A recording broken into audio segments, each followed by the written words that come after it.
Here's the story of how a 15-year-old kid turned $0 into $17 million in a year and a half with NFTs. And he's also currently the #1 holder of the other side NFTs after Yuga's wallets. It's a long story, so I'm just going to touch on the main points. It pretty much all started when Rashad developed his own meme coin sniping bot. He then claims he made a few crazy trades with insane 30 to 50x gains, and then realized about $200,000 worth of gains. He then managed to sell 2 copies of his bot for $7 grand. He would then initiate a NFT consulting firm, helping teams with creative direction, marketing campaigns, and more. The firm generated a turnover of $1.5 million during operations between November and February. And after deducting the team's expenses, he eventually made $250K from this. He would then get into NFTs, and here's where things get wild. Murakami Flowers came out, and they were hosting a public raffle for 6,751 whitelist spots. And he says, to my surprise, the submission form only required an email address and CAPTCHA. He then says, to bypass the CAPTCHAs, I use a simple CAPTCHA solver. I replicated the fingerprint sessions and cookie sessions on each instance.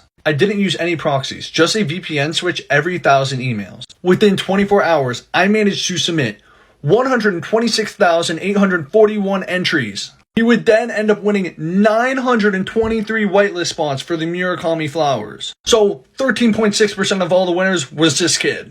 As he says here, I had scored quintuple-fold more spots than anyone else. He then talks about how he became the #1 holder for the other side and said he minted on 114 wallets. Keep in mind, he is 15 years old doing all this. This absolutely blows my mind. The story of him getting over 13% of the whitelist spot for Murakami Flowers is just nuts. And join the Discord, link in bio.